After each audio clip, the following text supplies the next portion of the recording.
Good morning.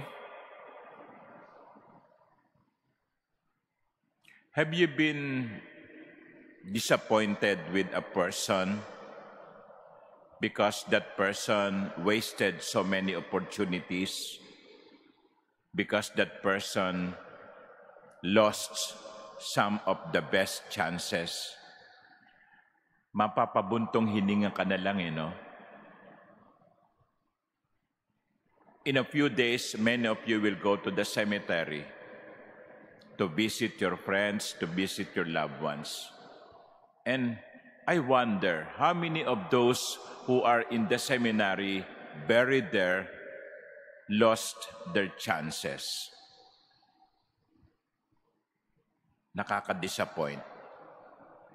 Nakakapanghinayang. If you feel that way, you know how Jesus felt in the gospel. Nanghihinayang ang Panginoon, kaya't napapabuntong hininga na lamang siya. Jerusalem, Jerusalem, you who killed the prophets and stoned those sent to you, how many times I yearned to gather your children together, as a hen gathers her brood under her wings, but you were unwilling. Sayang. This is Jesus offering so many chances to Jerusalem to convert. And Jerusalem chose to close its heart. Dito, ipinakikita sa atin yung powerlessness ng Diyos. Powerlessness. God is all-powerful. Jesus is God. Jesus is all-powerful.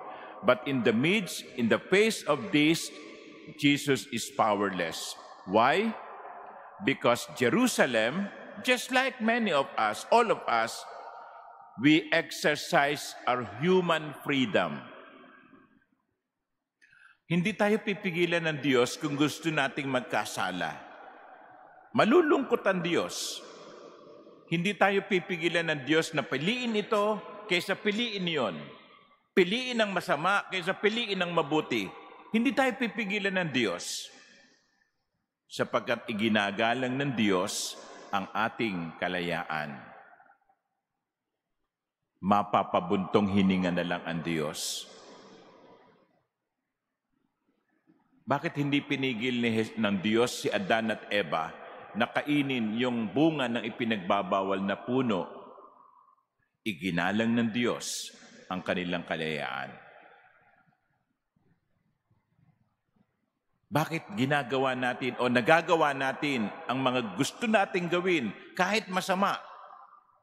Iginagalang ng Diyos ang ating kalayaang pumili.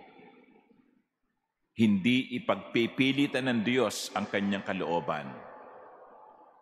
Pero may consequence ang bawat pagpili. God respects our freedom, but our freedom to choose has consequences.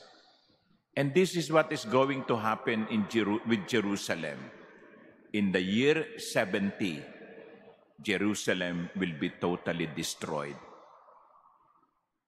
Malaya kang gawin ang gusto mo, pero dapat maging handa kang harapin ang bunga ng iyong pagpili. Let us pray for one another that we may not waste the opportunities and the chances and the grace that God gives us every day. So that whenever we make choices, we always remember their consequences. Amen.